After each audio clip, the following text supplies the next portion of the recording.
अच्छा मती भाई, दो बहुत ऐसा, एक तो आप ये देखें कि पिछली गवर्नमेंट में इमरान खान के दौर में आपका जर्नलिज्म रोटी रोटी आपकी एक किस्म की बंद हो गई, और आपने एक एग्जाम्पलरी यानी एक रोल मॉडल के तौर पे आपने एक अपने सिंगल कैमरे के साथ, मैंने इसी कॉन्स्टिट्यूशन एवेन्यू पे आपको 14 अगस्त की रात को भी रिकॉर्डिंग करते देखा है, और जितनी आपने मेहनत की बिल्कुल टर्नओवर आपने कर दिया, और आपने साबित कर दिया कि एक सहाफ़ी जो है वो अगर उसको किसी भी फ़र्द को अपना फ़न और हुनर आता हो तो अपना वो दुनिया खुद पैदा कर लेता है। इस सारे ये मरहला किस तरह आपने तय किया? देखिए, कुछ चीज़ें होती हैं जो आपको विरसे में मिलती हैं। मेरे वालिद साहब कर्नल रिटायर्ड अब्दुल रज़ाक खान अब्बासी, उन्होंने भी हमेशा स्ट्रगल की। वर्दी में होते हुए भी उन्होंने हमेशा जमहूरियत के लिए और आइन के लिए आवाज़ बुलंद की है। उन्होंने जनरल ज़िया-उल हक़ के दौर में जनरल ज़िया-उल हक़ के से मुतल्लक़ अपनी राय का बरमला इजहार भी किया। एक आध बार तो शायद उनके मुंह पे भी किया जनरल ज़िया-उल हक़ के। और 1985 में जो रेफरेंडम हुआ था, उन्होंने बतौर कर्नल उस रेफरेंडम में जनरल ज़िया-उल हक़ के ख़िलाफ़ वोट दिया। वो जो बैलेट पेपर था वो यूनिटों में आते थे ना, तो वो अफसरों के पास नहीं जाते थे, ब्रिगेडियर साहब पास रख के सारे ठप्पे लगा के वापस भेज देते थे ज़िया-उल हक़ के रेफरेंडम। इन्होंने फ़ोन करके अपना बैलेट पेपर मंगवाया और उसके ऊपर लिखा नो, यानी हमें आपका मंजूर नहीं है। जो आप कह रहे हैं कि अगर आप इस्लाम चाहते हैं तो मैं आइंदा 5, उन्होंने कहा नो। तो ये, और फिर बहुत सारी, जब वो पेशावर यूनिवर्सिटी में एज ए कर्नल उन्होंने एकेडमिकली कुछ ऐसी डिस्टिंक्शन हासिल की जो कि एक आज भी एक एग्जांपल से। बतौर मेजर उन्हें चाइनीज़ लैंग्वेज में पीकिंग यूनिवर्सिटी से मास्टर्स किया डिस्टिंक्शन के साथ 44 कंट्रीज़ में। बतौर कर्नल उन्होंने पेशावर यूनिवर्सिटी से मास्टर्स किया पॉलिटिकल साइंस में। वर्दी में जाते थे प्राइवेट स्टूडेंट, उसमें गोल्ड मेडल लिया पॉलिटिकल साइंस में। बतौर कर्नल उन्होंने मास्टर्स किया फ़िलासफ़ी में उसी पेशावर यूनिवर्सिटी से, उसमें भी गोल्ड मेडल लिया।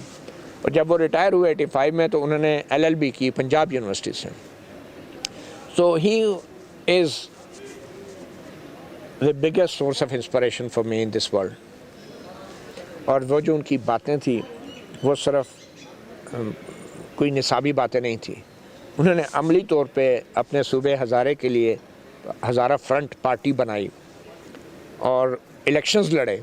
और मुझे याद है पहले 1-2 इलेक्शन में तो नवाज शरीफ उनके हल्के में आ गए एबटाबाद के, और सरदार हैदर ज़मान होते थे, तो उन्होंने इलेक्शन भी लड़े और अपने लोगों में अवेयरनेस पैदा की आइन के हवाले से, जमहूरियत के हवाले से, अमलीत के ख़िलाफ़ उन्होंने बातें की, जल्द से जुलूसों में तकरीरें की। इतने वसाइल नहीं थे, वो गाड़ी के ऊपर झंडा लगा के लाउड स्पीकर लगा के बस वो चल पड़ते थे। एक छोटी सी गाड़ी होती थी, उसमें मैं भी ड्राइवर होता था बहुत दफ़ा, तो बहुत कुछ सीखा। तो ये जो 4 साल का आप जिक्र कर रहे हैं कि YouTube चैनल मैंने लॉन्च किया, ये मुझे यूँ महसूस हो रहा था कि my father is still there and he is controlling me. तो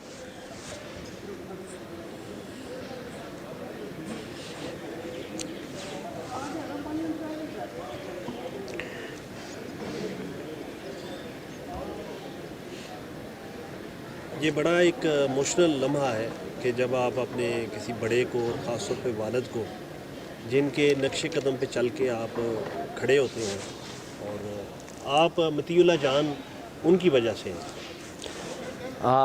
बिल्कुल। और मेरे ख्याल में जो ये YouTube का सफ़र था, मेरे लिए ये YouTube नहीं थी, मेरे लिए it was just a mean and a method to continue a mission. और मैं तो कोशिश कर रहा था कि आम लोगों की आवाज़ बनूं हाई कोर्ट, सुप्रीम कोर्ट में।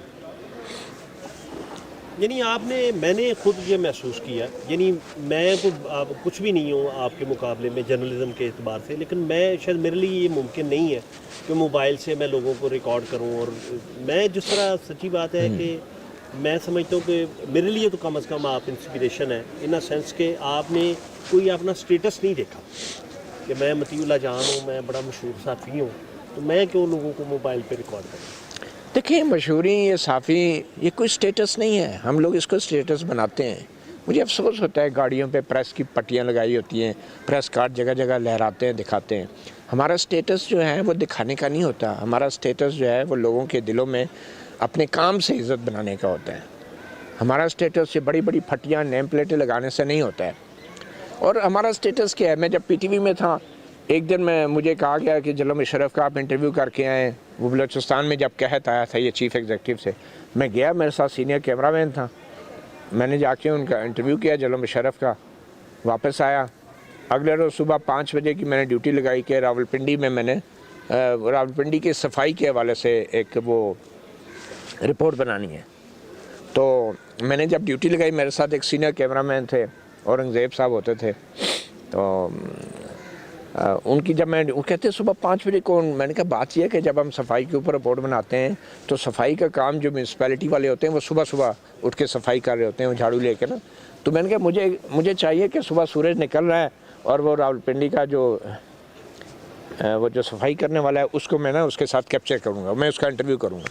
कहते हैं मैं तो जी प्राइम मिनिस्टर को कवर करता हूँ, प्रेसिडेंट को, आप मुझे जो है एक सफाई करने वाले के इंटरव्यू के लिए सुबह 5 बजे उठा रहे हैं। मैंने कहा यार बात ये कि ये मीडिया का काम ही यही है।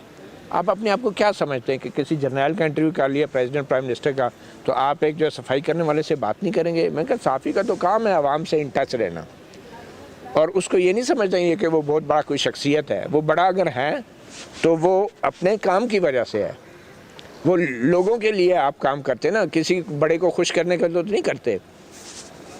तो बड़ी बहस हुई हमारी, और फिर वही हुआ। सुबह वो डायरेक्टर न्यूज़ शकूर ताहिर साहब होते थे, उन्होंने कहा कि चले जाएं ये। मैंने कहा मैं भी आपसे सीखूंगा, आप मुझसे बहुत सीनियर कैमरामैन हैं, ठीक है आप प्रेसिडेंट को प्राइम मिनिस्टर को कवर करते हैं, लेकिन ये भी इंसान है जिनके लिए हम ये सारा सहाफ़त करते हैं।